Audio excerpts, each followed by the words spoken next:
Hello everyone, welcome back to Stars Classroom. இந்த வீடியோல அல்ஃப்ரெட் Lord Denison எழுதின யுலிசிஸ் போயமோட சம்மரி தான் பார்க்க போறோம்.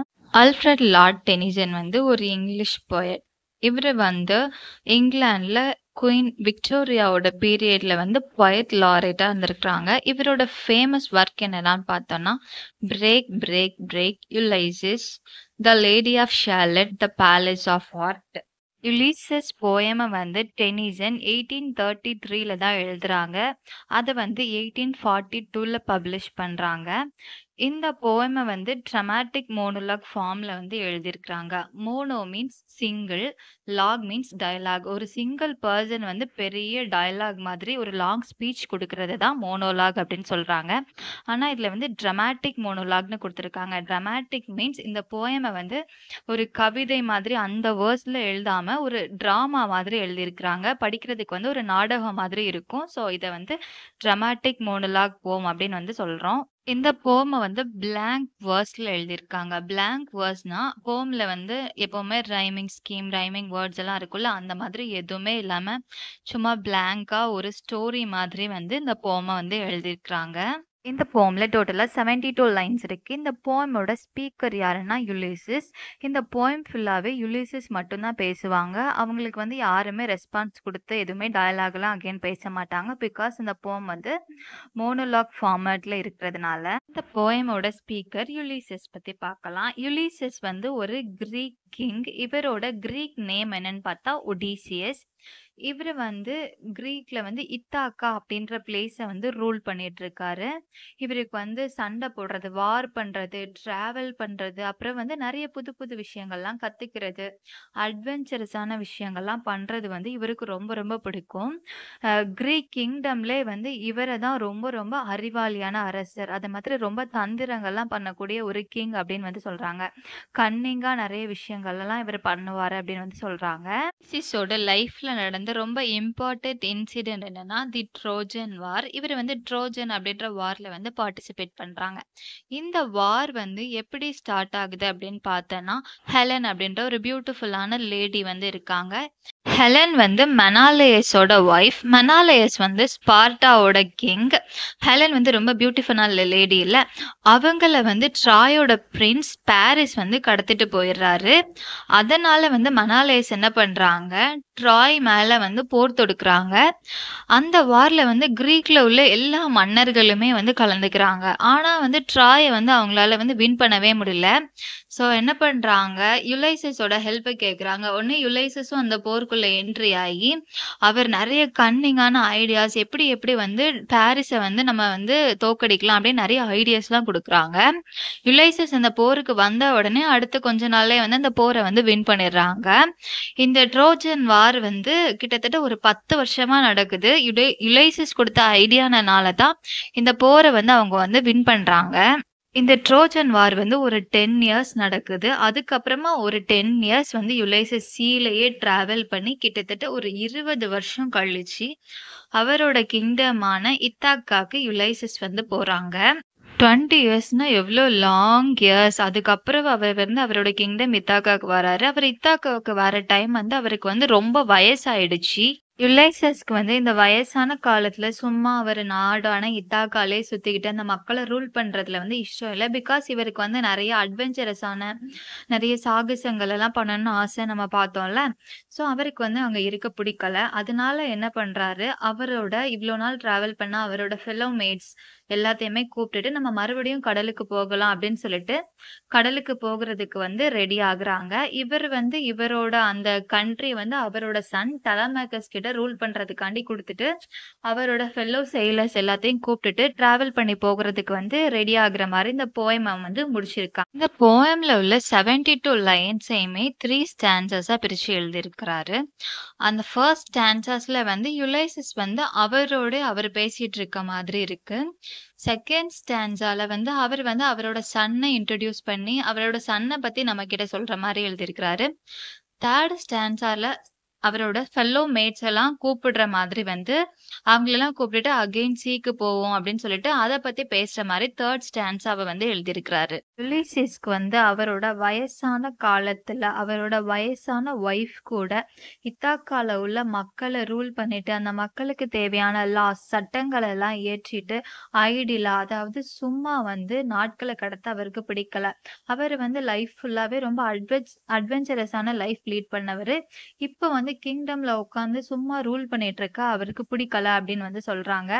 அது மட்டும் இல்லாம இத்தாக்கால உள்ள மக்கள வந்து காட்டு மிராண்டி கூட்டம், சாவேஜ் ரேஸ் அப்படின்னு வந்து சொல்றாங்க.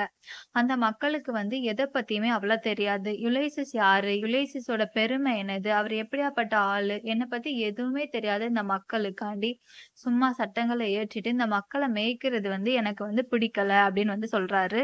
யுலிசிஸ் வந்து அவரோட லைஃப்ல மோஸ்ட் ஆஃப் த டைம வந்து கடல்லயும், கடல் கரையிலயும் தான் ஸ்பெண்ட் பண்ணியிருக்காரு. பிகாஸ் அவருக்கு டிராவல் பண்ண ரொம்ப பிடிக்கும்ல அதனால. அப்படி கடல்ல அவரு டிராவல் பண்ணிட்டு இருக்க டைம்ல வந்து நெறைய ஹாப்பினஸ்ஸான மொமெண்ட்டையும் ஃபேஸ் பண்ணியிருக்காரு. அட் த சேம் டைம் நெறைய அட்வென்ச்சரஸ் அதாவது சஃபர் ஆகுற மாதிரி திடீர்னு ஒரு புயல் வரும். இல்ல திடீர்னு ஒரு சுனாமி அந்த மாதிரி நெறைய சஃபர் ஆகுற விஷயமும் கடல்ல வந்து நடக்கும். அது எல்லாத்தையுமே ஃபேஸ் பண்ணிட்டு தான் அவர் வந்து டிராவல் பண்றாரு. அது மட்டும் இல்லாம அவர் வந்து எந்த இடத்துக்கு டிராவல் பண்ணி போனாலும், அவர் வந்து ஒரு ஃபேமஸான பெர்சனாலிட்டினால அவருக்கு தேவையான மரியாதையை எல்லா மக்களுமே குடுப்பாங்க. கிரீக்ல உள்ள எல்லா அரசர்களுக்குமே வந்து யுலைசிஸ் பத்தி தெரியும். இவரு கிரீக்ல உள்ள எந்த கிங்டம்க்கு போனாலும், அங்க உள்ள அரசர்கள் இவருக்கு குடுக்க வேண்டிய மரியாதைய குடுத்திருக்காங்க. ஆனா இத்தாக்கால அவரோட ஓன் பீப்பிள்க்கு அவர பத்தி எதுவுமே தெரியாது அப்படின்னு சொல்லிட்டு ரொம்ப ஃபீல் பண்ணி சொல்றாரு. அண்ட் இவர் வந்து ட்ரோஜன் வார்ல வந்து சண்டை போட்டப்போ, ட்ராய் கூட அந்த ஃபைட் நடந்தப்போ அத ரொம்ப என்ஜாய் பண்ணி அவரோட ஃபெல்லோ வாரியர்ஸோட சேர்ந்து அந்த சண்டையில கலந்துக்கிட்டதா சொல்றாரு. யுலிசிஸ் அவரோட லைஃப் டைம்ல ரொம்ப டிராவல் பண்ணி என்னதான் நெறைய எக்ஸ்பீரியன்ஸ் வச்சிருந்தாலும், அதெல்லாம் அவருக்கு ஒரு எண்ட் கிடையாது. நம்மளோட வாழ்க்கையில கடைசி மூச்சு இருக்கிறது வரைக்கும் புது புது எக்ஸ்பீரியன்ஸஸ, புது புது விஷயங்கள லேர்ன் பண்ணணும் அப்படின்னு சொல்லிட்டு ரொம்ப ஆசைப்படுறாரு. சும்மா வெட்டியா அவர் நாட்ல உட்காந்துட்டு யூஸ்லெஸ்ஸா அந்த டைம வேஸ்ட் பண்றது வந்து அவருக்கு பிடிக்கல. சும்மா மூச்சு விடுறதுனால மட்டும் ஒரு மனுஷன் உயிரோட இருக்கதா அர்த்தம் இல்ல. அவனோட லைஃப்ல அவனுக்கு புடிச்ச விஷயங்கள பண்ணிட்டு, புது புது அட்வென்ச்சரஸான விஷயங்கள லேர்ன் பண்ணிட்டு, நெறைய இன்சிடென்ட்ட ஃபேஸ் பண்ணி, நெறைய எக்ஸ்பீரியன்ஸ கெயின் பண்றது தான் ஒரு மனுஷன் வாழ்றதுக்கான அர்த்தம் அப்படின்னு சொல்லிட்டு யுலைசிஸ் வந்து சொல்றாரு. யுலிசிஸ் அவரோட கிங்டம்க்கு ரிட்டர்ன் ஆயி ஒரு 3 டேஸ் தான் ஆகுது. அந்த 3 டேஸ் சும்மா இருந்தது கூட எனக்கு பிடிக்கல. அவரோட கிரே ஸ்பிரிட் என்ன ஆசைப்படுதுன்னா, இந்த ஷூட்டிங் ஸ்டார் எப்படி வானத்துக்கு மேல பறந்து போகும், அதே மாதிரி மனுஷனோட தாட்டால எண்ண முடியாத அந்த இடத்த கூட எனக்கு போய் பார்க்கணும். அத எக்ஸ்ப்ளோர் பண்ணணும்னு எனக்கு ஆசை அப்படின்னு வந்து அவரோட ஆசைய பத்தி சொல்றாரு. நெக்ஸ்ட் ஸ்டான்ஸால யுலைசிஸ் அவரோட சன் டெலமாக்கஸ் பத்தி சொல்றாரு. யுலைசிஸ்க்கு அவரோட சன் டெலமாக்கஸ ரொம்ப ரொம்ப பிடிக்கும்னு சொல்றாரு. அவரு வந்து யுலைசிஸ் மாதிரி இல்லாம டெலமாக்கஸ் வந்து அந்த இத்தாக்கா கிங்டம வந்து அவருக்கு அடுத்து நல்ல முறையில அறிவா ரூல் பண்ணுவாரு. மக்களுக்கு தேவையான டியூட்டிஸ் எல்லாம் நல்ல முறையில செஞ்சுட்டு ஒரு அமைதியான லைஃப் லீட் பண்ணுவாரு அப்படின்னு வந்து யுலைசிஸ் சொல்றாரு. யுலிசிஸ் வந்து டெலமாக்கஸ ரொம்ப பிரில்லியன்ட்டான மேன்னு சொல்றாரு.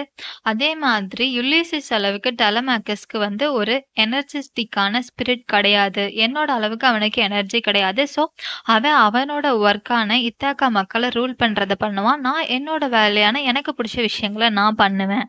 அப்படின்னு சொல்லிட்டு யுலைசிஸ் வந்து சொல்றாரு. 3 ஸ்டான்ஸால யுலைசிஸ் வந்து அவரோட ஃபெல்லோ செயிலர்ஸ் அதாவது அவரு கூட டிராவல் பண்ண ஃபெல்லோ டிராவலர்ஸ் கூட பேசுற மாரி இருக்கு. இந்த ஸ்டான்ஸால வந்து அவர் வந்து போர்ட் கிட்ட அதாவது துறைமுகத்துக்கிட்ட நின்னு பேசிட்டு இருக்காரு. அங்க திரும்பி பார்க்குறாரு. அங்க இருக்க கப்பல்கள் எல்லாம் புறப்படுறதுக்கு தயாராயிட்டு இருக்கு. அத பார்க்குறப்போ அந்த கப்பல்கள் எல்லாம் இவர வாங்க அப்படின்னு கூப்பிடுற மாதிரி அவருக்கு ஃபீல் ஆகுதாம். இவரு வந்து அவரோட பழைய மெமரிய வந்து ரீகால் பண்றாரு. அதாவது அவர் வந்து சீல டிராவல் பண்ணிட்டு இருந்த டைம்ல வந்து நெறைய ஹாப்பினஸ்ஸான மொமெண்ட்ஸ், நெறைய இன்சிடென்ட்ஸ் நடந்திருக்கு. அட் த சேம் டைம் சேடான இன்சிடென்ட்ஸும் நெறைய நடந்திருக்கு. அந்த டைம்ல போத் ஹாப்பியா நடந்தாலும் சரி, சேடா நடந்தாலும் சரி, அவரோட மைண்ட், ஹார்ட் 2மே ரொம்ப ரிலாக்ஸ்டா தான் ஃபீல் ஆயிருக்கு அப்படின்னு சொல்றாரு. இப்போ அவருக்கு வயசாயிருச்சு. என்னதான் வயசானாலும் பரவால்ல. நம்ம வந்து ட்ரோஜன் வார்ல காட்ஸ் கூட சண்டை போட்டுருக்கோம். அதனால ஸ்டில் நம்மளுக்கு வந்து அந்த எனர்ஜி இருக்கு. ஸோ நம்மளால இப்பவும் போய் டிராவல் பண்ணி புது விஷயங்கள எக்ஸ்ப்ளோர் பண்ண முடியும் அப்படின்னு சொல்லிட்டு, அவரோட ஃபெல்லோ மேட் அதாவது ஃபெல்லோ செயிலர்ஸ் எல்லாத்தையுமே டிராவல் பண்ண கூப்பிடுறாங்க. சூரியன் மறைஞ்சு ஈவினிங் டைம் வர ஆரம்பிச்சிருச்சு. யுலைசிஸ் வந்து அவரோட ஃபெல்லோ செயிலர்ஸ் கிட்ட சொல்றாரு, "இன்னும் டைம் ஆகல. நம்மளுக்கு இன்னும் நெறைய டைம் இருக்கு. அன்டில் லாஸ்ட் பிரீத் கடைசி மூச்சு வரைக்கும் நம்மளுக்கு டைம் இருக்கு. ஸோ நம்ம வந்து இந்த புது உலகத்தை இன்னும் மிச்சம் இருக்கிற உலகத்தை எக்ஸ்ப்ளோர் பண்ண போகலாம்" அப்படின்னு கூப்பிடுறாரு. சூரியன் மறையிற இடத்த காமிச்சு, அந்த இடத்தையும் தாண்டி கடல்ல நம்ம டிராவல் பண்ணி போகலாம். அப்படி டிராவல் பண்ணி போயிட்டுருக்கும்போது, நம்ம இறந்தா கூட நம்ம வந்து ஹெவனுக்கு போயி, அங்க நம்மளோட ஃபெல்லோ வாரியரான தி கிரேட் வாரியர் அக்கிலீஸ மீட் பண்ணலாம் அப்படின்னு வந்து சொல்றாரு. அக்கிலீஸ் அப்படின்றவங்க வந்து ட்ரோஜன் வார்ல இவங்களோட ஃபைட் பண்ண ஒரு கிரேட் வாரியர். ஃபைனலா அவரோட ஃபெல்லோ வாரியர்ஸ் கிட்ட சொல்றாங்க, "நம்மளுக்கு பாடி தான் வயசானதுனால வீக் ஆயிருக்கு. ஆனா நம்மளோட ஹார்ட் இன்னும் எனர்ஜெட்டிக்கா, ஸ்ட்ராங்கா தான் இருக்கு. நம்மளோட வில்லும் ஸ்ட்ராங்கா தான் இருக்கு. ஸோ நம்ம வந்து அகைன் டிராவல் பண்ணி போகலாம். நம்மளோட கடைசி மூச்சு இருக்கிறது வரைக்கும் டிராவல் பண்ணி போகலாம். எப்பவுமே நம்ம கிவ் அப் பண்ணாம நம்மளுக்கு புடிச்ச விஷயத்த நம்ம எக்ஸ்ப்ளோர் பண்ணலாம்" அப்படின்னு சொல்லிட்டு அவரோட ஃபெல்லோ செயிலர் கிட்ட சொல்ற மாதிரி, "நெவர் கிவ் அப்" அப்படின்ற ஒரு ஸ்ட்ராங் மெசேஜ் சொல்லி இந்த போம வந்து முடிச்சிருக்காங்க. Thank you so much for வாட்சிங் கைஸ். இந்த வீடியோ உங்களுக்கு பிடிச்சிருந்ததுன்னா, வீடியோக்கு ஒரு லைக் பண்ணிட்டு நம்ம சேனலையும் சப்ஸ்கிரைப் பண்ணிடுங்க. Thank you.